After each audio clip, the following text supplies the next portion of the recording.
We see the power of what this blockchain can become. Venture capitalists see this.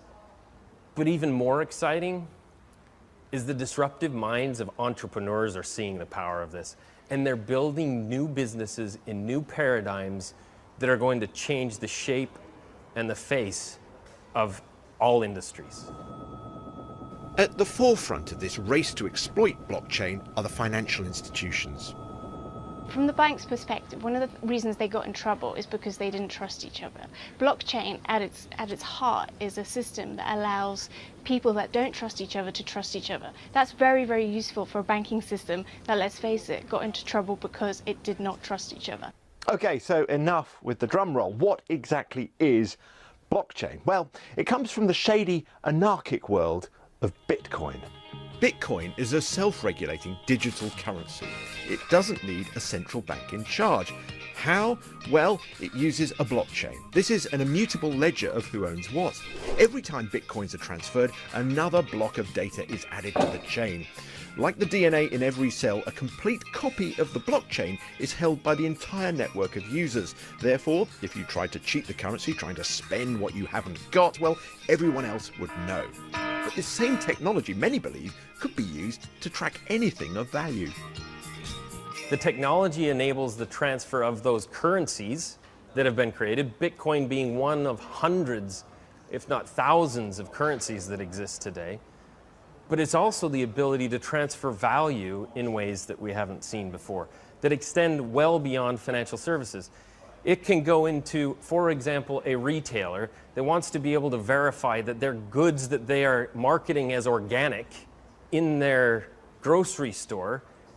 The blockchain allows the ability to track the actual creation of those goods and through the supply chain verify that they actually are organic, so that then where they are then marketing them to their end customers, they're confident that it actually is organic. That's just one simple use case. And there are thousands of other potential uses, from pharmaceuticals to luxury prestige goods like watches and handbags. The music and film industries are excited that blockchain could be the technological answer to piracy, and the insurance industry thinks it might help tackle fraud. I mean, ultimately the diamond comes out of the ground, it becomes certified and known as a... For Leanne Kemp, blockchain means diamonds. A diamond blockchain, she says, could record each gem's unique combination of attributes, giving it a sort of DNA. She's had investment from Barclays to develop her ideas. It gives us a global ledger. It gives us actually global transparency over the supply chain and the chain of custody of the diamond. Where did the diamond come from? Was it a blood diamond? What's the provenance? What mine did it come out of? At the moment we have a number of regulated authorities that sit in between systems and consensus opinion that actually have provided some great processes like the Kimberley process to ensure that blood diamonds do not run themselves into the retail space. But now, for the very first time, we have a global ledger. It's permanent and immutable, so therefore I can't change the record. So there, from a perspective of trust, we know that those records are indeed correct. Blockchain actually holds out the prospect of smart contracts. That is, contracts that police and enforce themselves. For example, suppose a car makes a journey. A road use payment could automatically be triggered. No need for a big central database, no need for enforcement authorities. However, not everyone is convinced.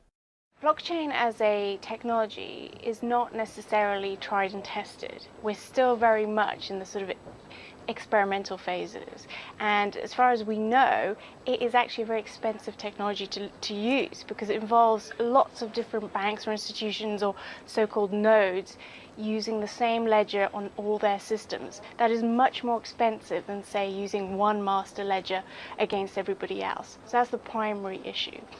The secondary issue is whether or not it actually works.